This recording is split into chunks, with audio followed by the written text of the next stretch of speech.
ਇਸ ਲਈ ਮੈਂ ਹੌਲੀ-ਹੌਲੀ ਤੁਹਾਡੇ ਲਈ ਇਹ ਫਾਰਮਲ ਨੋਟੇਸ਼ਨਸ ਲਿਆ ਰਿਹਾ ਸੀ ਜੋ ਤੁਸੀਂ ਕੁਆਂਟਮ ਮਕੈਨਿਕਸ ਦੀ ਕਿਸੇ ਵੀ ਕਿਤਾਬਾਂ ਵਿੱਚ ਦੇਖ ਸਕਦੇ ਹੋ। ਇਸ ਲਈ ਤੁਹਾਨੂੰ ਘੱਟੋ-ਘੱਟ ਜਾਣੂ ਹੋਣਾ ਚਾਹੀਦਾ ਹੈ, ਭਾਵੇਂ ਤੁਸੀਂ ਫਾਰਮਲ ਗਰੁੱਪ ਥਿਊਰੀ ਨਹੀਂ ਜਾਣਦੇ ਹੋ, ਘੱਟੋ-ਘੱਟ ਕੁਆਂਟਮ ਮਕੈਨਿਕਸ ਦੇ ਸੰਦਰਭ ਵਿੱਚ। ਠੀਕ ਹੈ, ਇਸ ਲਈ ਅੱਜ ਫੋਕਸ ਗਰੁੱਪਾਂ ਤੇ ਹੋਵੇਗਾ। ਅਸੀਂ ਰੋਟੇਸ਼ਨਾਂ ਤੇ ਸਪਸ਼ਟ ਤੌਰ ਤੇ ਪਿਛਲੇ ਲੈਕਚਰ ਵਿੱਚ ਇਸ ਦੀ ਚਰਚਾ ਕੀਤੀ ਸੀ। ਸੰਪੂਰਨਤਾ ਲਈ ਮੈਂ ਇਸ ਨੂੰ ਦੁਬਾਰਾ ਤੋਂ ਪੜ੍ਹਨ ਜਾ ਰਿਹਾ ਹਾਂ। ਐਸੇ ਮੈਟਰਿਸਿਸ ਦੇ ਸੈੱਟ ਦੇ ਸਹੀ ਰੋਟੇਸ਼ਨ ਜਾਂ ਨਿਰਧਾਰਕ ਨਾਲ ਮੇਲ ਖਾਂਦਾ ਹੈ ਜੋ 3x3 ਮੈਟਰਿਸਿਸ ਹਨ। ਉਹ ਔਰਥੋਗੋਨਲ ਹੋਣੇ ਚਾਹੀਦੇ ਹਨ। ਉਹ ਆਰਥੋਗੋਨਲ ਹੈ, ਐਸਿਕ ਜਾਂ ਸਹੀ ਰੋਟੇਸ਼ਨ ਅਤੇ 3 ਡਾਇਮੈਂਸ਼ਨਲ ਸਪੇਸ ਵਿੱਚ ਨਿਰਧਾਰਕ ਹੋਣ ਲਈ ਹੈ। SO4 ਦਾ ਮਤਲਬ ਹੈ ਨਿਰਧਾਰਕ 1। ਤੁਸੀਂ ਇਹ ਮੰਨ ਸਕਦੇ ਹੋ ਕਿ ਇੱਕ ਕਾਲਪਨਿਕ ਚੌਥਾ ਸਥਾਨਿਕ ਕੋਆਰਡੀਨੇਟ ਹੈ, ਭਾਵੇਂ ਤੁਸੀਂ ਇਸ ਨੂੰ ਨਹੀਂ ਦੇਖਦੇ। ਠੀਕ ਹੈ, ਇਸ ਲਈ ਇਹ ਅਜੇ ਵੀ ਹੈ। ਖੋਜ ਅਨੁਸਾਰ ਅਸੀਂ ਅਜੇ ਵੀ ਮਹਿਸੂਸ ਕਰਦੇ ਹਾਂ ਕਿ ਅਸੀਂ 3 ਸਥਾਨਿਕ ਵਿੱਚ ਨਹੀਂ ਹੋ ਸਕਦੇ, ਸਾਡੇ ਕੋਲ ਉੱਚ ਸਥਾਨਿਕ ਡਾਇਮੈਂਸ਼ਨ ਹੋ ਸਕਦੇ ਹਨ। ਠੀਕ ਹੈ, ਇਸ ਲਈ ਇਸ ਨੂੰ ਗਣਿਤ ਦੀ ਸਮੱਸਿਆ ਦੇ ਰੂਪ ਵਿੱਚ ਧਿਆਨ ਵਿੱਚ ਰੱਖੋ। ਤੁਸੀਂ ਅਜੇ ਵੀ ਇੱਕ ਹੋਰ ਵਾਧੂ ਸਥਾਨਿਕ ਕੋਆਰਡੀਨੇਟ ਪਾ ਸਕਦੇ ਹੋ, ਜਿਸ ਨੂੰ ਤੁਸੀਂ ਐਬਸਟਰੈਕਟ ਕੋਆਰਡੀਨੇਟ ਸਮਝ ਸਕਦੇ ਹੋ, ਜਿਸ ਨੂੰ ਤੁਸੀਂ ਸਿਰਫ XYZ ਦੇਖਦੇ ਹੋ, ਪਰ ਤੁਸੀਂ ਅਜੇ ਵੀ ਔਰਥੋਗੋਨਲ ਮੈਟਰਿਸਿਸ ਦੇ ਸੈੱਟ ਨੂੰ ਨਿਰਧਾਰਕ +1 ਨਾਲ ਕਰ ਸਕਦੇ ਹੋ ਅਤੇ ਉਸ ਸੰਗ੍ਰਹਿ ਦਾ ਅਧਿਐਨ ਕਰ ਸਕਦੇ ਹੋ ਜਿਸ ਨੂੰ ਤੁਸੀਂ ਉਸ ਸਮੂਹ ਨੂੰ ਕਹਿੰਦੇ ਹੋ। ਇਹ ਇੱਕ ਸਮੂਹ ਬਣਾਉਂਦਾ ਹੈ ਜਿਸ ਨੂੰ SO4 ਕਿਹਾ ਜਾਂਦਾ ਹੈ। ਮੈਂ ਤੁਹਾਨੂੰ ਅਸਲ ਵਿੱਚ ਇੱਕ ਸਮੂਹ ਦੇ ਸਵੈ ਸਿੱਧਾਂ ਬਾਰੇ ਨਹੀਂ ਦੱਸ ਰਿਹਾ ਹਾਂ ਜਾਂ ਸੈੱਟ ਕਦੋਂ ਇੱਕ ਸਮੂਹ ਬਣ ਜਾਂਦਾ ਹੈ। ਤੁਹਾਨੂੰ ਆਮ ਤੌਰ ਤੇ ਇੱਕ ਆਪਰੇਸ਼ਨ ਦੇਣਾ ਪੈਂਦਾ ਹੈ ਕਿਉਂਕਿ ਅਸੀਂ ਮੈਟਰਿਸਿਸ ਨੂੰ ਦੇਖ ਰਹੇ ਹਾਂ, ਉਹ ਮੈਟ੍ਰਿਕਸ ਮਲਟੀਪਲੀਕੇਸ਼ਨ ਹਨ, ਅਤੇ ਤੁਹਾਨੂੰ ਉਸ ਸੈੱਟ ਵਿੱਚ ਇਹ ਕਹਿਣ ਦੀ ਲੋੜ ਹੈ ਕਿ ਹਰੇਕ ਐਲੀਮੈਂਟ ਦਾ ਇੱਕ ਇਨਵਰਸ ਹੋਣਾ ਚਾਹੀਦਾ ਹੈ। ਜੇਕਰ ਤੁਸੀਂ ਗਰੁੱਪ ਆਪਰੇਸ਼ਨ ਦੁਆਰਾ ਪ੍ਰੋਡਕਟ ਲੈਂਦੇ ਹੋ ਜੋ ਕਿ ਮੈਟ੍ਰਿਕਸ ਮਲਟੀਪਲੀਕੇਸ਼ਨ ਹੈ, ਤਾਂ ਤੁਹਾਨੂੰ ਉਸ ਸੈੱਟ ਵਿੱਚ ਆਈਡੈਂਟਿਟੀ ਮੈਟ੍ਰਿਕਸ ਪ੍ਰਾਪਤ ਕਰਨਾ ਚਾਹੀਦਾ ਹੈ। ਇਸ ਲਈ ਇੱਥੇ ਐਕਸੀਅਮ ਦੇ ਸੈੱਟ ਹਨ ਜੋ ਮੈਂ ਇਸ ਵਿੱਚ ਨਹੀਂ ਪਾ ਰਿਹਾ ਹਾਂ ਕਿਉਂਕਿ ਇਹ ਅਸਲ ਵਿੱਚ ਇੱਕ ਸਮੂਹ ਥਿਊਰੀ ਕੋਰਸ ਨਹੀਂ ਹੈ, ਪਰ ਤੁਸੀਂ ਜਾ ਕੇ ਅਤੇ ਦੇਖ ਸਕਦੇ ਹੋ। ਠੀਕ ਹੈ, ਇਸ ਤੋਂ ਵੱਖ ਹਨ। ਅਸੀਂ ਕੁਆਂਟਮ ਮਕੈਨਿਕਸ ਯੂਨਿਟਰੀ ਆਪਰੇਟਰਾਂ ਅਤੇ ਯੂਨਿਟਰੀ ਮੈਟਰਿਸਿਸ ਵਿੱਚ ਅਧਿਐਨ ਕਰਦੇ ਹਾਂ, ਅਤੇ ਜੇਕਰ ਤੁਸੀਂ ਯੂਨਿਟਰੀ ਮੈਟਰਿਸਿਸ ਨੂੰ ਦੇਖਦੇ ਹੋ ਜੋ ਨਿਰਧਾਰਕ +1 ਦੇ ਨਾਲ 2x2 ਮੈਟਰਿਸਿਸ ਹਨ, ਨਿਰਧਾਰਕ ਦੇ ਨਾਲ 2x2 ਯੂਨਿਟਰੀ ਮੈਟਰਿਸਿਸ ਦਾ ਸੰਗ੍ਰਹਿ +1, ਇਸ ਲਈ ਇਹ ਬਣਦਾ ਹੈ ਕਿ ਇਹ ਇੱਕ ਸਮੂਹ ਨਾਲ ਸੰਬੰਧਿਤ ਹੋਵੇਗਾ ਜੋ ਰੋਟੇਸ਼ਨਾਂ ਦੇ ਸੰਦਰਭ ਵਿੱਚ SU2 ਹੈ। ਖਾਸ ਤੌਰ ਤੇ ਸਪਿਨ ਅੱਧੇ ਪਾਰਟੀਕਲ ਲਈ 2x2 ਮੈਟਰਿਸਿਸ ਦੀ ਲੋੜ ਹੁੰਦੀ ਹੈ। ਓਕੇ, ਸੰਭਵ ਤੌਰ ਤੇ 2 ਸਥਿਤੀਆਂ ਦੇ ਤੌਰ ਤੇ ਅੱਧਾ ਸਪਿਨ ਕਰੋ। ਇਸ ਲਈ ਤੁਸੀਂ ਇੱਕ 2 ਡਾਇਮੈਂਸ਼ਨਲ ਲੀਨੀਅਰ ਵੈਕਟਰ ਸਪੇਸ ਵਿੱਚ ਇੱਕ 2x2 ਮੈਟ੍ਰਿਕਸ ਦੇ ਰੂਪ ਵਿੱਚ ਮੈਟਰਿਸਿਸ ਪ੍ਰਸਤੁਤੀਕਰਨ ਕਰ ਸਕਦੇ ਹੋ। ਤੇ 2x2 ਕੀ ਹਨ? ਮੈਟਰਿਸਿਸ ਜੋ ਤੁਸੀਂ ਦੇਖ ਰਹੇ ਹੋ, ਪੌਲੀ ਮੈਟਰਿਸਿਸ ਦਾ ਐਕਸਪੋਨੈਂਸ਼ੀਅਲ ਹੈ। ਠੀਕ ਹੈ, ਇਸ ਲਈ ਇਹ ਉਹ ਹੈ ਜੋ ਤੁਸੀਂ ਦੇਖ ਰਹੇ ਹੋ। ਇਸ ਲਈ ਮੈਂ ਇਸ ਨੂੰ ਇੱਥੇ ਸੰਖੇਪ ਰੂਪ ਵਿੱਚ ਪਾ ਰਿਹਾ ਹਾਂ ਤਾਂ ਜੋ ਤੁਹਾਨੂੰ ਵੱਖ-ਵੱਖ ਸ਼ਬਦਾਂ ਦਾ ਅਹਿਸਾਸ ਹੋ ਸਕੇ ਜਦੋਂ ਤੁਸੀਂ ਇੱਕ ਕਿਤਾਬ ਖੋਲ੍ਹਦੇ ਹੋ ਜੋ ਤੁਸੀਂ ਪਹਿਲਾਂ ਹੀ ਦੇਖ ਸਕੋ। ਜਿਵੇਂ ਕਿ ਉਸਨੇ ਇਸ ਨੂੰ ਦਰਸਾਇਆ 3 ਡਾਇਮੈਂਸ਼ਨ ਵਿੱਚ ਰੋਟੇਸ਼ਨ। ਜੇਕਰ ਤੁਸੀਂ ਇੱਕ ਸੰਤਰੇ ਦੇ ਸਰਫੇਸ ਤੇ ਵੈਕਟਰ ਦੇ ਸਿਰੇ ਨਾਲ ਇੱਕ ਵੈਕਟਰ ਲੈਂਦੇ ਹੋ, ਜੇਕਰ ਤੁਸੀਂ ਇੱਕ ਰੋਟੇਸ਼ਨ ਕਰਦੇ ਹੋ ਤਾਂ ਵੈਕਟਰ ਦਾ ਟਿਪ ਹਮੇਸ਼ਾ ਸੰਤਰੇ ਦੇ ਸਰਫੇਸ ਤੇ ਹੋਵੇਗਾ। ਠੀਕ ਹੈ, ਇਸ ਲਈ ਤੁਸੀਂ ਕਹਿ ਸਕਦੇ ਹੋ ਕਿ ਸਫੀਅਰ ਦੇ ਸਰਫੇਸ ਤੇ ਇਹ ਸਿਮਿਟਰੀ SO3 ਹੈ। ਗਰੁੱਪ ਸਿਮਿਟਰੀ, ਠੀਕ ਹੈ, ਇਹ ਤੁਹਾਨੂੰ ਇੱਕ ਵੈਕਟਰ R ਵੈਕਟਰ ਤੋਂ R' ਤੇ ਲੈ ਜਾਂਦਾ ਹੈ, ਪਰ R' ਦਾ ਮੈਗਨੀਟਿਊਡ ਉਹੀ ਹੈ। ਇਸ ਲਈ ਮੈਨੂੰ ਨੂੰ ਰੀਕੈਪ ਕਰਨ ਦਿਓ ਕਿ ਅਸੀਂ ਗਰੁੱਪ ਨੂੰ ਦੇਖਣ ਲਈ ਪ੍ਰਾਪਤ ਕਰਨ ਤੋਂ ਪਹਿਲਾਂ ਐਂਗੂਲਰ ਮੋਮੈਂਟਮ ਲਈ ਕੀ ਕੀਤਾ ਸੀ। ਇਸ ਲਈ ਇਹ ਉਹ ਹੈ ਜੋ ਅਸੀਂ ਪਿਛਲੇ ਲੈਕਚਰ ਵਿੱਚ ਸਵਿੰਗਰ ਓਸੀਲੇਟਰ ਅਪਰੋਚ ਸੱਜਾ ਵਰਤਦੇ ਹੋਏ ਲਿਆ ਸੀ, ਰਾਈਟ। ਇਸ ਲਈ ਇੱਕ ਤਰੀਕਾ ਜਿਸ ਵਿੱਚ ਤੁਸੀਂ ਯਾਦ ਰੱਖ ਸਕਦੇ ਹੋ ਕਿ ਇਹ ਸਹੀ ਹੈ, ਇਹ ਹੈ ਕਿ ਜੇਕਰ m ਇਹ ਛੋਟਾ j ਸੀ ਤਾਂ ਇਹ ਨਾਨ ਜ਼ੀਰੋ ਹੈ।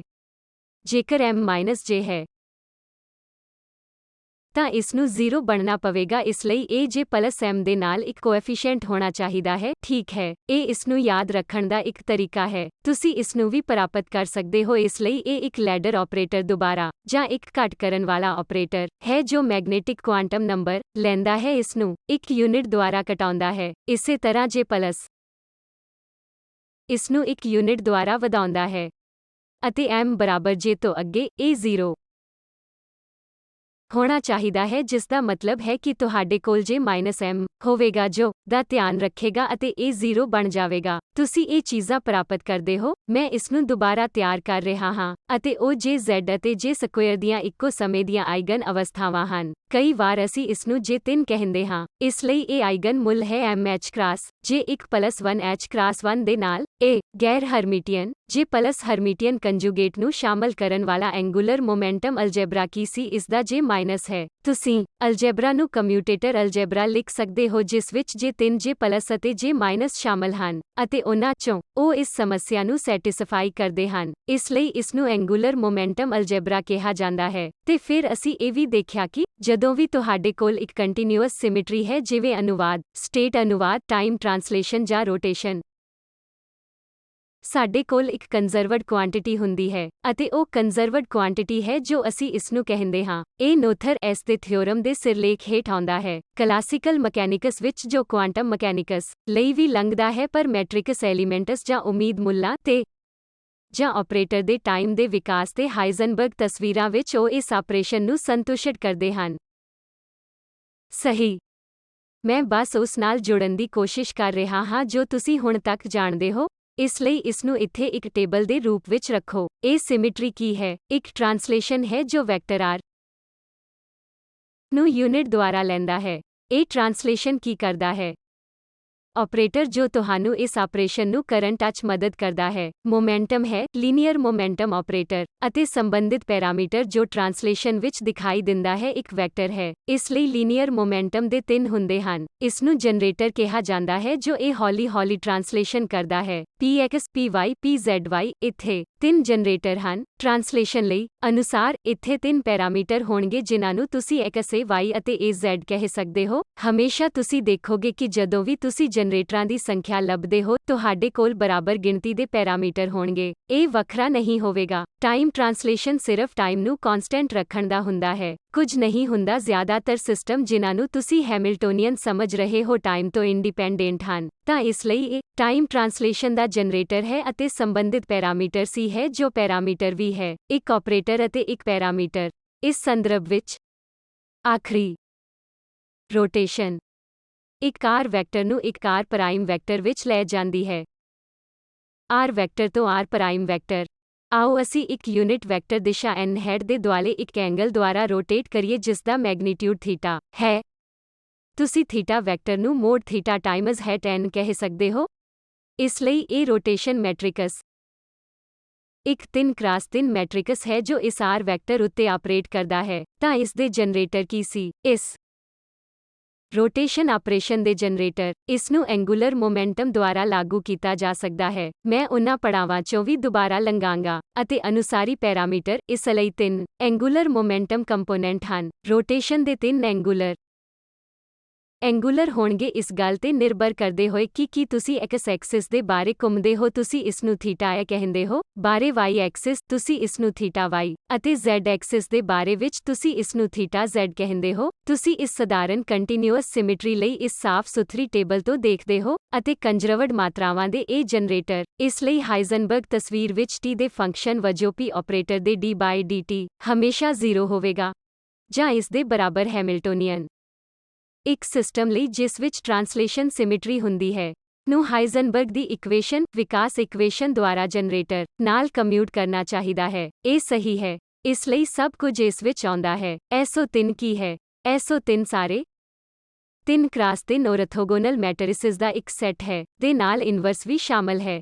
ਇਸ ਲਈ R ਮੈਟ੍ਰਿਕਸ ਦਾ ਇਨਵਰਸ ਕੁਝ ਵੀ ਨਹੀਂ ਹੈ, ਪਰ ਮੰਨ ਲਓ ਕਿ ਤੁਸੀਂ ਥੀਟਾ ਨੂੰ ਇੱਕ ਖਾਸ ਐਕਸਿਸ ਦੇ ਬਾਰੇ ਵਿੱਚ ਲੈਂਦੇ ਹੋ। ਤੁਸੀਂ ਸਿਰਫ ਰੋਟੇਸ਼ਨ ਦੇ ਅਰਥ ਨੂੰ -ਥੀਟਾ ਵਿੱਚ ਬਦਲਦੇ ਹੋ ਅਤੇ ਉਹ ਵਿਸ਼ੇਸ਼ਤਾ ਦੇ ਇਨਵਰਸ ਹੋਣਗੇ। ਕਿਉਂ? ਫਿਰ ਤੁਸੀਂ ਇਸ ਦੇ ਪ੍ਰੋਡਕਟ ਵਿੱਚ ਇਸ ਨਾਲ ਇਹ ਇੱਕ ਆਈਡੈਂਟਿਟੀ ਆਪਰੇਸ਼ਨ ਹੋਵੇਗਾ। ਇਸ ਲਈ ਸਹੀ ਰੋਟੇਸ਼ਨ ਨੂੰ ਦਰਸਾਉਂਦਾ ਹੈ। ਨਿਰਧਾਰਕ R+1 ਹੈ ਜੋ ਮੈਟ੍ਰਿਕਸ ਮਲਟੀਪਲੀਕੇਸ਼ਨ ਦੇ ਅਧੀਨ ਇੱਕ ਸਮੂਹ ਹੈ ਸੋਥਰੀ ਬਣਾਉਂਦਾ ਹੈ। ਤੁਹਾਨੂੰ ਆਪਰੇਸ਼ਨ ਕਰਨਾ ਪਵੇਗਾ। ਇਸ ਲਈ ਇੱਥੇ ਸਮੂਹ ਲਈ ਕਾਰਵਾਈ ਹੈ। ਮੈਟ੍ਰਿਕਸ ਮਲਟੀਪਲੀਕੇਸ਼ਨ ਹੈ। ਸਿਰਫ R ਮੈਟਰਿਸਿਸ ਦਾ ਸੈੱਟ ਦੇਣਾ ਜਾਂ ਮੈਟਰਿਸਿਸ ਦਾ ਸੈੱਟ ਦੇਣਾ ਕਾਫੀ ਨਹੀਂ ਹੈ ਜੋ ਔਰਥੋਗੋਨਲ ਹਨ। ਤੁਹਾਨੂੰ ਗਰੁੱਪ ਆਪਰੇਸ਼ਨ ਦੇਣਾ ਪਵੇਗਾ ਅਤੇ ਗਰੁੱਪ ਆਪਰੇਸ਼ਨ ਸਿਰਫ ਮੈਟਰਿਸਿਸ ਦਾ ਮਲਟੀਪਲੀਕੇਸ਼ਨ ਹੈ ਅਤੇ ਉਹ ਸਹੀ ਰੋਟੇਸ਼ਨ ਹਨ। ਇਸ ਲਈ ਨਿਰਧਾਰਕ r+1 ਹੈ। ਇਸ ਲਈ ਅਜਿਹੇ ਇੱਕ ਗਰੁੱਪ ਨੂੰ SO3 ਕਿਹਾ ਜਾਂਦਾ ਹੈ। ਤੁਸੀਂ ਇੱਕ ਆਰਬਿਟਰੇਰੀ ਐਕਸਿਸ ਲੈ ਸਕਦੇ ਹੋ ਅਤੇ ਇੱਕ ਐਂਗਲ ਨੂੰ ਦੇਖ ਸਕਦੇ ਹੋ ਜੋ ਇਨਫਾਈਨਾਈਟੇਸਿਮਲ ਹੈ ਜਿਸ ਦਾ ਮੈਗਨੀਟਿਊਡ ਐਪਸਾਈਲੋਨ ਹੈ। ਤੁਸੀਂ ਇਸ n ਹੈਟ ਟਾਈਮ ਐਪਸਾਈਲੋਨ ਨੂੰ epsilon x x epsilon y y plus epsilon z z ਦੇ ਰੂਪ ਵਿੱਚ ਲਿਖ ਸਕਦੇ ਹੋ ਅਤੇ ਤੁਸੀਂ ਇੱਕ ਇਨਫਾਈਨਾਈਟੇਸਿਮਲ ਲਈ ਇਸ ਅਰਥ ਵਿੱਚ ਸੰਖੇਪ ਰੂਪ ਵਿੱਚ ਲਿਖ ਸਕਦੇ ਹੋ ਕਿ ਮੈਂ ਐਪਸਾਈਲੋਨ ਆਰਡਰ ਤੋਂ ਉੱਚਾ ਕੁਝ ਨਹੀਂ ਰੱਖਣਾ ਚਾਹੁੰਦਾ। ਮੈਂ ਐਪਸਾਈਲੋਨ ਸਕੁਏਅਰ ਐਪਸਾਈਲੋਨ z ਐਪਸਾਈਲੋਨ x ਨੂੰ ਨਹੀਂ ਰੱਖਣਾ ਚਾਹੁੰਦਾ। ਮੈਂ ਕੁਝ ਵੀ ਇਸ ਤੋਂ ਵੱਧ ਨਹੀਂ ਰੱਖਣਾ ਚਾਹੁੰਦਾ ਕਿਉਂਕਿ ਉਹ ਪਹਿਲਾਂ ਹੀ ਬਹੁਤ ਛੋਟੇ ਹਨ। ਐਪਸਾਈਲੋਨ ਵਿੱਚ ਸਿਰਫ ਲੀਨੀਅਰ ਟਰਮਜ਼ ਨੂੰ ਰੱਖਦੇ ਹੋਏ ਇਹ ਸਭ ਤੋਂ ਸੰਖੇਪ ਮੈਟ੍ਰਿਕਸ ਹੈ ਜੋ ਤੁਸੀਂ ਲਿਖ ਸਕਦੇ ਹੋ। ਮੰਨ ਲਓ ਕਿ ਤੁਸੀਂ x ਐਕਸਿਸ ਦੇ ਨਾਲ ਹੈਟ n ਲੈਂਦੇ ਹੋ। ਠੀਕ ਹੈ, ਜੇਕਰ ਤੁਸੀਂ ਹੈਟ n ਨੂੰ x ਐਕਸਿਸ ਦੇ ਨਾਲ ਲੈਂਦੇ ਹੋ ਤਾਂ ਜੋ ਦਿਖਾਈ ਦੇਵੇਗਾ ਉਹ ਰੋਟੇਸ਼ਨ ਹੈ ਜੋ ਕਿ ਐਪਸਾਈਲੋਨ x ਅਤੇ ਐਪਸਾਈਲੋਨ x ਹੈ। ਠੀਕ ਹੈ, ਅਤੇ ਮੈਂ ਟਰਮਜ਼ ਰੱਖ ਰਿਹਾ ਹਾਂ। ਅਸੀਂ ਬਾਅਦ ਵਿੱਚ ਦੇਖਾਂਗੇ ਕਿ ਮੈਂ ਐਪਸਾਈਲੋਨ ਸਕੁਏਅਰ ਤੱਕ ਟਰਮਜ਼ ਕਿਉਂ ਰੱਖ ਰਿਹਾ ਹਾਂ। ਤੁਸੀਂ ਐਪਸਾਈਲੋਨ ਸਕੁਏਅਰ ਤੱਕ ਟਰਮਜ਼ ਨੂੰ ਰੱਖਣਾ ਚਾਹੁੰਦੇ, ਫਿਰ ਤੁਸੀਂ ਇਸ ਤਰ੍ਹਾਂ z ਐਕਸਿਸ ਦੇ ਦੁਆਲੇ ਲਿਖ ਸਕਦੇ ਹੋ। ਕਿਰਪਾ ਕਰਕੇ ਇਸ ਦੀ ਪੁਸ਼ਟੀ ਕਰੋ। ਠੀਕ ਹੈ, ਇਸੇ ਤਰ੍ਹਾਂ y ਐਕਸਿਸ ਰੋਟੇਸ਼ਨ ਮੈਟ੍ਰਿਕਸ ਲਈ ਤੁਹਾਡੇ ਕੋਲ ਪਹਿਲੇ ਅਤੇ ਤੀਜੇ ਕਾਲਮ ਵਿੱਚ ਟਰਮਜ਼ ਹੋਣਗੇ ਅਤੇ ਪਹਿਲੀ ਅਤੇ ਤੀਜੀ ਰੋ ਨੂੰ ਬਦਲਿਆ ਜਾਵੇਗਾ ਅਤੇ ਤੁਹਾਡੇ ਕੋਲ ਐਪਸਾਈਲੋਨ ਸਕੁਏਅਰ ਨੂੰ ਆਰਡਰ ਕਰਨ ਲਈ ਇਹ ਹੈ। ਇਹ ਆਉਣ ਜਾਣ ਲਈ ਕਰਨਗੇ। ਉਹ ਕਮਿਊਟ ਨਹੀਂ ਕਰਦੇ। ਇਨਫਾਈਨਾਈਟੇਸਿਮਲ ਲਈ ਉਹਨਾਂ ਦਾ ਅੰਦਾਜ਼ਾ ਲਗਾਇਆ ਜਾ ਸਕਦਾ ਹੈ ਕਿਉਂਕਿ ਪਰ ਜੇਕਰ ਤੁਸੀਂ ਐਪਸਾਈਲੋਨ ਸਕੁਏਅਰ ਨੂੰ ਆਰਡਰ ਵਿੱਚ ਰੱਖਣਾ ਚਾਹੁੰਦੇ ਹੋ ਤੁਸੀਂ ਦੇਖੋਗੇ ਕਿ ਇਹ ਕਮਿਊਟ ਨਹੀਂ ਕਰੇਗਾ। ਵਰਕਆਊਟ ਦੇ ਲਈ ਇਹਨਾਂ ਦੋਨਾਂ ਦਾ ਇਹ ਕਮਿਊਟੇਟਰ ਇਹਨਾਂ ਦਾ ਪ੍ਰੋਡਕਟ ਠੀਕ ਹੈ। ਕਿਰਪਾ ਕਰਕੇ ਇਹ ਕਰੋ। rx ਹੈਟ ਐਪਸਾਈਲੋਨ ਤੇ ry hat epsilon minus ry hat epsilon ਤੇ rx ਹੈਟ ਐਪਸਾਈਲੋਨ ਲਓ। ਕਿਰਪਾ ਕਰਕੇ ਅਜਿਹਾ ਕਰੋ। ਠੀਕ, ਅਤੇ ਦੇਖੋ ਕਿ ਉਹ ਨਾਨ ਜ਼ੀਰੋ ਕੁਆਂਟੀਟੀ ਕੀ ਹੈ ਅਤੇ ਸੱਜੇ ਪਾਸੇ ਲਿਖੋ। ਠੀਕ, ਮੈਂ ਤੁਹਾਨੂੰ ਇਹ ਕਰਨ ਲਈ ਛੱਡ ਦਿਆਂਗਾ। ਜੇਕਰ ਤੁਸੀਂ ਅਜਿਹਾ ਕਰਦੇ ਹੋ ਤਾਂ ਤੁਸੀਂ ਦੇਖੋਗੇ ਕਿ ਸੱਜੇ ਪਾਸੇ ਇਹ ਮੈਟ੍ਰਿਕਸ ਹੈ ਤੇ ਜੇਕਰ ਤੁਸੀਂ ਐਪਸਾਈਲੋਨ ਦੇ z ਦੇ ਰੋਟੇਸ਼ਨ ਦੀ ਤੁਲਨਾ ਕਰਦੇ ਹੋ, ਜੇਕਰ ਤੁਸੀਂ ਇਸ ਦੀ ਇਸ ਨਾਲ ਤੁਲਨਾ ਕਰਦੇ ਹੋ, ਤੁਸੀਂ ਕਹਿ ਸਕਦੇ ਹੋ ਕਿ ਇਹ ਇੱਕ ਐਂਗਲ ਐਪਸਾਈਲੋਨ ਸਕੁਏਅਰ ਦੁਆਰਾ z ਐਕਸਿਸ ਦੇ ਬਾਰੇ ਇੱਕ ਰੋਟੇਸ਼ਨ ਹੈ। ਠੀਕ ਹੈ, ਬਸ ਇਸ ਨੂੰ ਚੈੱਕ ਕਰੋ। ਮਾਈਨਸ ਤੁਸੀਂ ਡਾਇਗੋਨਲ ਐਲੀਮੈਂਟਸ ਨੂੰ ਹਟਾਉਂਦੇ ਹੋ ਜਾਂ ਆਈਡੈਂਟਿਟੀ ਨੂੰ ਮਾਈਨਸ ਹੋ। ਇਸ ਲਈ ਇਹ ਸਿਰਫ ਨੂੰ ਦਰਸਾਉਣ ਲਈ ਹੈ ਕਿ SO3 ਦੇ ਮੈਟਰਿਸਿਸ ਉਹ ਕਮਿਊਟ ਨਹੀਂ ਕਰਦੇ। ਇਹ ਗੈਰ ਜ਼ੀਰੋ ਹੈ। ਸੱਜੇ ਹੱਥ ਦਾ ਸਾਈਡ ਗੈਰ ਜ਼ੀਰੋ ਹੈ। ਜੇਕਰ ਤੁਸੀਂ ਐਪਸਾਈਲੋਨ ਸਕੁਏਅਰ ਦਾ ਆਰਡਰ ਜਾਰੀ ਰੱਖਦੇ ਹੋ ਅਤੇ ਕਮਿਊਟੇਟਰ ਦਾ ਇੱਕ ਯੂਨੀਕ ਰੂਪ ਹੁੰਦਾ ਹੈ ਤਾਂ ਉਹ ਕਮਿਊਟ ਨਹੀਂ ਕਰਦੇ। ਵਾਸਤਵ 'ਚ ਅਸੀਂ ਇੱਥੇ ਤੋਂ ਦੇਖਾਂਗੇ ਕਿ ਜਨਰੇਟਰ ਜੋ ਰੋਟੇਸ਼ਨਾਂ ਲਈ ਜ਼ਿੰਮੇਵਾਰ ਹਨ ਐਂਗੂਲਰ ਮੋਮੈਂਟਮ ਹਨ ਅਤੇ ਤੁਸੀਂ ਦਿਖਾ ਸਕਦੇ ਹੋ ਕਿ ਐਂਗੂਲਰ ਮੋਮੈਂਟਮ ਕਮਿਊਟੇਟਰ ਅਲਜੇਬਰਾ ਬਿਲਕੁਲ ਇਸ ਰਿਲੇਸ਼ਨ ਨੂੰ ਦੁਬਾਰਾ ਪੈਦਾ ਕਰਦਾ ਹੈ। ਕਮਿਊਟੇਟਰ ਰਿਲੇਸ਼ਨ ਕੀ ਹੈ? Lx Ly ਨੂੰ IH ਕ੍ਰਾਸ LZ ਹੋਣਾ ਚਾਹੀਦਾ ਹੈ ਅਤੇ ਤੁਸੀਂ ਇਸ ਤੋਂ ਇਹ ਪ੍ਰਾਪਤ ਕਰ ਸਕਦੇ ਹੋ। ਇਸ ਲਈ ਕਲਾਸੀਕਲ ਮਕੈਨਿਕਸ ਬਨਾਮ ਕੁਆਂਟਮ ਮਕੈਨਿਕਸ ਵਿੱਚ ਰੋਟੇਸ਼ਨ। ਇਸ ਲਈ ਆਮ ਤੌਰ ਤੇ ਕਲਾਸੀਕਲ ਮਕੈਨਿਕਸ ਵਿੱਚ ਜਦੋਂ ਤੁਸੀਂ ਇੱਕ ਐਂਗਲ d ਓਮੇਗਾ ਦੁਆਰਾ ਇੱਕ ਐਕਸਿਸ ਤੇ ਪਰਪੈਂਡੀਕਿਊਲਰ ਪਲੇਨ ਦੁਆਰਾ ਘੁਮਾਇਆ ਸੀ, ਵੈਕਟਰ r ਨੂੰ r+dr ਵਿੱਚ ਬਦਲੋ। ਇਹੀ ਤੁਸੀਂ ਕਰਦੇ ਹੋ। ਜਿੱਥੇ ਬੇਅੰਤ ਰੋਟੇਸ਼ਨ ਲਈ ਵੈਕਟਰ ਵਿੱਚ ਤਬਦੀਲੀ, ਤੁਸੀਂ ਇਸ ਨੂੰ ਵੈਕਟਰ ਪ੍ਰੋਡਕਟ ਵਜੋਂ ਲਿਖ ਸਕਦੇ ਹੋ ਤਾਂ ਜੋ ਤੁਸੀਂ r' ਨੂੰ r ਵਾਰ r ਵੈਕਟਰ ਦੇ ਰੂਪ ਵਿੱਚ ਲਿਖ ਸਕੋ ਅਤੇ ਤੁਸੀਂ ਇਸ ਨੂੰ d ਓਮੇਗਾ ਕ੍ਰਾਸ r ਦੇ ਰੂਪ ਵਿੱਚ ਲਿਖ ਸਕੋ। ਇਹ ਬਿਲਕੁਲ ਉਹੀ ਹੈ ਜੋ ਅਸੀਂ ਪਿਛਲੀ ਸਲਾਈਡ ਵਿੱਚ ਕੀਤਾ ਸੀ। ਸਪਸ਼ਟ ਮੈਟ੍ਰਿਕਸ ਫਾਰਮ ਨੂੰ ਲਿਖਣਾ, ਪਰ ਤੁਸੀਂ ਇਸ ਨੂੰ ਇਸ ਢੰਗ ਨਾਲ ਦੁਬਾਰਾ ਲਿਖ ਸਕਦੇ ਹੋ। ਇਹ ਮੈਂ ਮੰਨ ਰਿਹਾ ਹਾਂ ਕਿ ਤੁਸੀਂ ਕਲਾਸੀਕਲ ਮਕੈਨਿਕਸ ਤੋਂ ਜਾਣਦੇ ਹੋ। ਕੁਆਂਟਮ ਮਕੈਨਿਕਸ ਵਿੱਚ ਅਸੀਂ ਕੀ ਕਰਨਾ ਚਾਹਾਂਗੇ? ਅਸੀਂ ਇੱਕ ਐਂਗਲ ਥੀਟਾ ਲਈ ਰੋਟੇਸ਼ਨ ਲਈ ਇੱਕ ਯੂਨਿਟਰੀ ਆਪਰੇਟਰ ਲਿਖਣਾ ਚਾਹੁੰਦੇ ਹਾਂ। ਇਹ ਸਬਸਕ੍ਰਿਪਟ ਰੋਟੇਸ਼ਨ ਲਈ ਹੈ। ਭੌਤਿਕ ਸਪੈਸ਼ ਵਿੱਚ ਇੱਕ ਰੋਟੇਸ਼ਨ r ਨਾਲ ਸੰਬੰਧਿਤ ਹੈ ਜੋ ਇੱਕ ਸਟੇਟ ਸਾਈ ਤੇ ਕੰਮ ਕਰਦਾ ਹੈ। ਇਸ ਨੂੰ ਇੱਕ ਨਵੀਂ ਸਟੇਟ ਸਾਈ ਪ੍ਰਾਈਮ ਵਿੱਚ ਲੈ ਜਾਂਦਾ ਹੈ। ਇਸ ਲਈ ਤੁਹਾਡੇ ਕੋਲ ਇੱਕ ਸਟੇਟ ਸਾਈ ਹੈ। ਤੁਸੀਂ ਇੱਕ ਰੋਟੇਸ਼ਨ ਕਰਦੇ ਹੋ ਅਤੇ ਇਹ ਥੀਟਾ ਦੇ u r ਦੁਆਰਾ ਕੀਤਾ ਜਾਂਦਾ ਹੈ। ਅਤੇ ਇਹ ਤੁਹਾਨੂੰ ਇੱਕ ਸਾਈ ਪ੍ਰਦਾਨ ਦਿੰਦਾ ਹੈ, ਠੀਕ ਹੈ, ਜਾਂ ਮੈਂ ਇਸ ਸਾਈ ਪ੍ਰਾਈਮ ਨੂੰ ਸਾਈ ਤੇ ਥੀਟਾ ਦੇ UR ਵਜੋਂ ਕਿਵੇਂ ਲਿਖਾਂਗਾ? ਠੀਕ ਹੈ, ਇਸ ਲਈ ਯੂਨਿਟਰੀ ਆਪਰੇਟਰ ਹੈ, ਜੋ ਸਟੇਟ ਨੂੰ ਘੁੰਮਾ ਸਕਦਾ ਹੈ ਅਤੇ ਮੈਨੂੰ ਇੱਕ ਨਵੀਂ ਸਟੇਟ ਦੇ ਸਕਦਾ ਹੈ। ਇਸੇ ਤਰ੍ਹਾਂ, ਮੈਂ ਪੋਜੀਸ਼ਨ ਬੇਸਿਸ ਵਿੱਚ R ਪ੍ਰਾਈਮ ਨੂੰ ਵੀ ਲਿਖ ਸਕਦਾ ਹਾਂ ਜੋ ਹੈ U ਥੀਟਾ ਦਾ ਡੈਗਰ, ਤਾਂ R ਪ੍ਰਾਈਮ ਸਾਈ ਪ੍ਰਾਈਮ ਕੀ ਹੋਵੇਗਾ? ਇਹ ਕੀ ਹੈ? ਇਹ R ਪ੍ਰਾਈਮ ਦਾ ਸਾਈ ਪ੍ਰਾਈਮ R ਦੇ ਸਾਈ ਬਰਾਬਰ ਹੈ, ਇਸ ਲਈ ਤੁਸੀਂ ਨੂੰ ਸ਼ਿਫਟ ਕਰਨ ਦੀ ਕੋਸ਼ਿਸ਼ ਕਰ ਸਕਦੇ ਹੋ ਜੋ ਸਾਈ ਪ੍ਰਾਈਮ ਵਿੱਚ ਹੋ ਰਿਹਾ ਹੈ R ਦੇ ਸਾਈ ਪ੍ਰਾਈਮ ਨੂੰ R ਇਨਵਰਸ ਦਾ ਸਾਈ ਲਿਖ ਕੇ। ਤੁਸੀਂ ਇਸ ਨੂੰ ਹੋਣ ਲਈ ਲਿਖ ਸਕਦੇ ਹੋ, ਤੁਸੀਂ ਪਰਿਵਰਤਨ ਨੂੰ ਇਨਵਰਸ ਸਕਦੇ ਹੋ, ਠੀਕ, ਤੁਹਾਡੇ ਕੋਲ ਇਹ R ਟਾਈਮ R ਹੈ। ਤੁਸੀਂ ਇੱਥੇ R ਇਨਵਰਸ ਪਾ ਸਕਦੇ ਹੋ ਅਤੇ ਇਸ ਤਰ੍ਹਾਂ ਕਰ ਸਕਦੇ ਹੋ, R ਗੁਣਾ R ਨੂੰ R ਦੇ ਤੌਰ ਤੇ ਕਾਲ ਕਰੋ। ਅਜਿਹਾ ਹੁੰਦਾ ਹੈ ਤਾਂ R ਇਸ ਦੇ ਇਨਵਰਸ R ਬਣ ਜਾਵੇਗਾ। ਫਿਰ ਤੁਸੀਂ ਇੱਥੇ ਕੀ ਕਰ ਸਕਦੇ ਹੋ? ਸਾਨੂੰ ਪਤਾ ਹੈ ਕਿ ਕੀ ਹੈ। ਅਸੀਂ ਜਾਣਦੇ ਹਾਂ ਕਿ R ਤੇ R ਕੀ ਹੈ, ਜੋ ਕਿ R ਪ੍ਰਾਈਮ ਹੈ, ਜੋ ਕਿ 1 plus d omega cross R ਜਾਂ R ਗੁਣਾ d ਓਮੇਗਾ ਕ੍ਰਾਸ R ਹੈ, ਰਾਈਟ।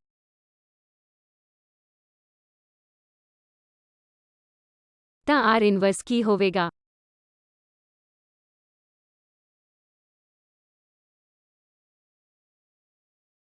R ਇਨਵਰਸ ਕੀ ਹੈ? ਇਨਵਰਸ ਨੈਗੇਟਿਵ ਚਿੰਨ੍ਹ ਵਿੱਚ ਐਂਗਲ ਨੂੰ ਇਨਵਰਸ ਦਿਸ਼ਾ ਵਿੱਚ ਬਦਲ ਦੇਵੇਗਾ, ਇਸ ਲਈ ਇਹ ਬਣ ਜਾਵੇਗਾ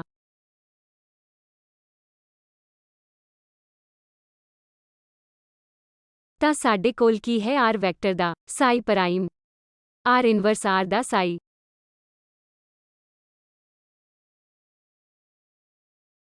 ਮੈਂ ਇਸ ਨੂੰ ਇਨਫਾਈਨਾਈਟੇਸਿਮਲ ਰੋਟੇਸ਼ਨ ਲਈ R vector minus d omega cross R ਦੇ ਸਾਈ ਦੇ ਰੂਪ ਵਿੱਚ ਲਿਖ ਸਕਦਾ ਹਾਂ।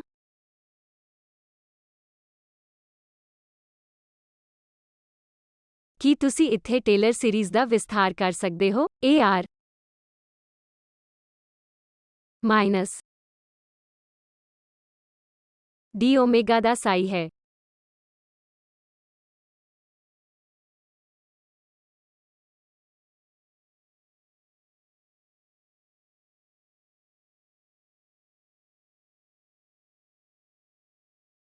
ਇੱਥੇ ਕੁਝ ਗਲਤ ਹੈ।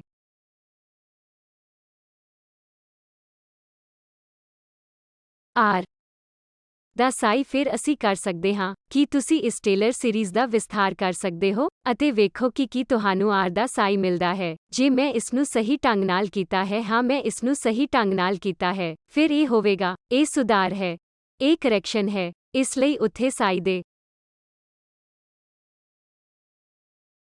ਡੈਲ ਨਾਲ ਡੋਟਡ ਹੋਵੇਗੀ। ਠੀਕ ਹੈ, ਇਹ ਉਹ ਗਲਤੀ ਹੈ ਜੋ ਮੈਂ ਕੀਤੀ ਹੈ, ਤਾਂ R ਪਲੱਸ ਕੁਝ ਕਰੈਕਸ਼ਨ ਨਾਲ ਹੈ, ਅਤੇ ਉਹ ਕਰੈਕਸ਼ਨ ਇਹ ਹੈ। ਹੁਣ ਅਸੀਂ ਕੀ ਕਰੀਏ? ਕੁਆਂਟਮ ਮਕੈਨਿਕਸ ਵਿੱਚ ਅਗਲਾ ਕਦਮ ਕੀ ਹੈ? ਅਸੀਂ ਕੀ ਕਰਨਾ ਹੈ? ਡੇਲ ਆਪਰੇਟਰ ਨੂੰ ਮੋਮੈਂਟਮ ਆਪਰੇਟਰ ਵਿੱਚ ਬਦਲਣਾ ਹੋਵੇਗਾ। IH ਕਰਾਸ ਰੱਖੋ, ਇਸ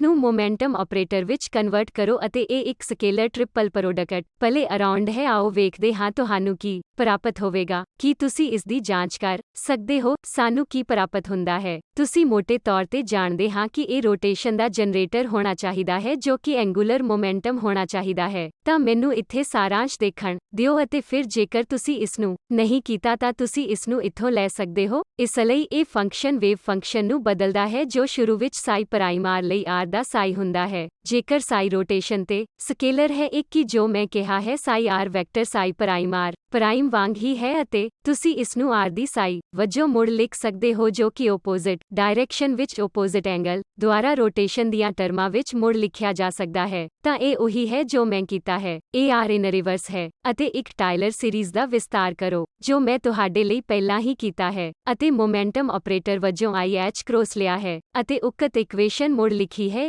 ਜੋ ਮੈਂ ਤੁਹਾਡੇ ਲਈ ਬਾਕੀ ਛੱਡਿਆ ਹੈ। ਇਹ ਕੀ ਹੋਵੇਗਾ? ਕਿ ਇਹ ਕਦਮਾਂ ਦੇ ਵਿਚਕਾਰ ਹਨ। ਤੁਸੀਂ ਸਕੇਲਰ ਟ੍ਰਿਪਲ ਪ੍ਰੋਡਕਟ ਲੈ ਸਕਦੇ ਹੋ। ਇਸ ਨੂੰ ਆਰ ਕਰਾਸਪੀ ਵਾਲੇ ਡਾਟਿਡ ਡੀ ਓਮੇਗਾ ਵਜੋਂ ਲਿਖ ਸਕਦੇ ਹੋ। R ਕਰਾਸਪੀ angular momentum, orbital angular momentum ਹੈ। ਫਿਜ਼ੀਕਲ ਰੋਟੇਸ਼ਨ ਜਦੋਂ ਤੁਸੀਂ ਫਿਜ਼ੀਕਲ ਸਪੇਸ ਵਿੱਚ ਕਰਦੇ ਹੋ ਤਾਂ ਤੁਹਾਡੇ ਕੋਲ ਸਿਰਫ ਆਰਬਿਟਲ ਐਂਗੂਲਰ ਮੋਮੈਂਟਮ ਹੁੰਦਾ ਹੈ ਅਤੇ ਤੁਸੀਂ ਪੋਜੀਸ਼ਨ ਆਰ ਤੇ ਸਾਈ ਪ੍ਰਾਈਮ ਵਿੱਚ ਸਵੈਚਲਿਤ ਬਦਲਾਅ ਕਰ ਸਕਦੇ ਹੋ ਤਾਂ ਇਹ ਤੁਹਾਨੂੰ ਸਿਰਫ ਯੂਨਿਟਰੀ ਆਪਰੇਟਰ ਦਿੰਦਾ ਹੈ ਜੋ ਸਾਈ ਨੂੰ ਉਸੇ ਪੋਜੀਸ਼ਨ ਆਰ ਤੇ ਸਾਈ ਪ੍ਰਾਈਮ ਵਿੱਚ ਲੈ ਜਾਂਦਾ ਹੈ। ਵੇਵ ਫੰਕਸ਼ਨ ਇੱਕ ਪੋਜੀਸ਼ਨ ਆਰ ਨਾਲ ਸਾਈ ਪ੍ਰਾਈਮ ਵਿੱਚ ਬਦਲਦਾ ਹੈ ਅਤੇ ਇਹ ਕਿਵੇਂ ਬਦਲਦਾ ਹੈ? ਇਹ ਯੂਨਿਟਰੀ ਆਪਰੇਟਰ ਹੈ ਅਤੇ ਇਹ ਇੱਕ ਇਨਫਿਨਿਟੇਸੀਮਲ ਐਂਗਲ ਲਈ ਯੂਨਿਟਰੀ ਹੈ। ਜੇਕਰ ਤੁਸੀਂ ਐਂਗਲ ਬਣਾਉਂਦੇ ਹੋ, ਜੇਕਰ ਤੁਸੀਂ ਐਂਗਲ ਵਧਾਉਂਦੇ ਹੋ, ਫਾਈਨਾਈਟ ਐਂਗਲ, ਫਿਰ ਤੁਸੀਂ ਕੀ ਕਰਨਾ ਹੈ? ਹੋਰ ਟੁਕੜੇ ਰੱਖਣਾ ਜਾਰੀ ਰੱਖੋ। ਤੁਸੀਂ ਇਸ ਚੀਜ਼ ਨੂੰ ਮਲਟੀਪਲਾਈ ਕਰ ਸਕਦੇ ਹੋ ਕਿਉਂਕਿ ਲਗਾਤਾਰ ਸਿਮਿਟਰੀ ਹੈ। ਕਿਸੇ ਵੀ ਫਾਈਨਾਈਟ ਰੋਟੇਸ਼ਨ ਨੂੰ ਉਸੇ ਐਕਸਿਸ ਤੇ ਮੰਨਿਆ ਜਾ ਸਕਦਾ ਹੈ। ਉਸੇ ਐਕਸਿਸ ਬਾਰੇ ਇਨਫਾਈਨਾਈਟੇਸੀਮਲ ਰੋਟੇਸ਼ਨ ਦੇ ਉਤਪਾਦ ਵਜੋਂ ਮੰਨਿਆ ਜਾ ਸਕਦਾ ਹੈ। ਠੀਕ ਹੈ, ਇਸ ਲਈ ਚਾਹੇ ਮੈਂ ਇਸ ਨੂੰ ਇੱਕ ਫਿਜ਼ੀਕਲ ਰੋਟੇਸ਼ਨ ਲਈ ਕੀਤਾ ਸੀ ਜਿਸ ਨੂੰ ਤੁਸੀਂ ਸਟੇਰਨਰਲਾਚਰ ਵਰਤੋਂ ਨਾਲ ਵੇਖਿਆ ਹੈ, ਅਤੇ ਕਈ ਐਕਸਪੈਰੀਮੈਂਟਲ ਡਾਟਾ ਜਿਨ੍ਹਾਂ ਨੂੰ ਤੁਹਾਨੂੰ ਇੱਕ ਹੋਰ ਕੁਆਂਟਮ ਨੰਬਰ ਵਿੱਚ ਪਾਉਣ ਦੀ ਲੋੜ ਹੈ ਜਿਨ੍ਹਾਂ ਦੀਆਂ ਪ੍ਰਾਪਰਟੀਆਂ ਸਮਾਨ ਹਨ ਜੋ ਤੁਸੀਂ ਆਰਬਿਟਲ ਐਂਗੂਲਰ ਮੋਮੈਂਟਮ ਲਈ ਵੇਖਦੇ ਹੋ। ਅਤੇ ਅਸੀਂ ਕੁਆਂਟਮ ਮਕੈਨਿਕਸ ਵਿੱਚ ਐਂਗੂਲਰ ਮੋਮੈਂਟਮ ਨੂੰ ਵੈਕਟਰ ਜੇ ਜਾਂ ਔਰ ਆਪਰੇਟਰ ਜੇ ਕਹਿੰਦੇ ਹਾਂ। ਇਸ ਲਈ ਅਸੀਂ ਇਸ ਇਨਫਾਈਨਾਈਟ ਅਮਾਉਂਟ ਦੁਆਰਾ ਰੋਟੇਸ਼ਨ ਦੇ ਤਹਿਤ ਜਨਰਲ ਪਾਰਟੀਕਲ ਵਿੱਚ ਸਪਿਨ ਜੇ ਲਈ ਯੂਨਿਟਰੀ ਆਪਰੇਟਰ ਨੂੰ ਲਿਖਣ ਦੀ ਕੋਸ਼ਿਸ਼ ਕਰ ਸਕਦੇ ਹਾਂ। ਅਤੇ ਜੇਕਰ ਤੁਸੀਂ ਇੱਕੋ ਜਿਹੇ ਐਕਸਿਸ ਬਾਰੇ ਫਾਈਨਾਈਟ ਰੋਟੇਸ਼ਨ ਕਰਨਾ ਚਾਹੁੰਦੇ ਹੋ ਤਾਂ ਉਸੇ ਐਕਸਿਸ ਬਾਰੇ ਮੈਟਰਿਸਿਸ ਕਮਿਊਟ ਕਰਦੇ ਹਨ। ਤੁਹਾਨੂੰ ਸਾਰਿਆਂ ਨੂੰ ਇਹ ਪਤਾ ਹੈ, ਠੀਕ? ਜੇਕਰ ਮੈਂ ਇੱਕ ਐਂਗਲ ਦੁਆਰਾ Z ਐਕਸਿਸ ਬਾਰੇ ਰੋਟੇਸ਼ਨ ਕਰਦਾ ਹਾਂ ਤਾਂ ਅਸੀਂ 20 ਡਿਗਰੀ ਕਹਿੰਦੇ ਹਾਂ ਅਤੇ ਫਿਰ Z ਐਕਸਿਸ ਬਾਰੇ 30 ਡਿਗਰੀ ਤੱਕ ਰੋਟੇਸ਼ਨ ਕਰਦੇ ਹਾਂ ਤਾਂ ਇਹ ਉਸੇ ਐਕਸਿਸ ਬਾਰੇ 50 ਡਿਗਰੀ ਰੋਟੇਸ਼ਨ ਦੀ ਤਰ੍ਹਾਂ ਹੋਵੇਗਾ। ਇਹ ਉਹ ਸਹੀ ਹੈ, ਇਸ ਲਈ ਉਹ ਕਮਿਊਟ ਕਰਦੇ ਹਨ। ਆਰਡਰ ਅਸਲ ਵਿੱਚ ਕੋਈ ਮਹੱਤਵ ਨਹੀਂ ਰੱਖਦਾ ਹੈ।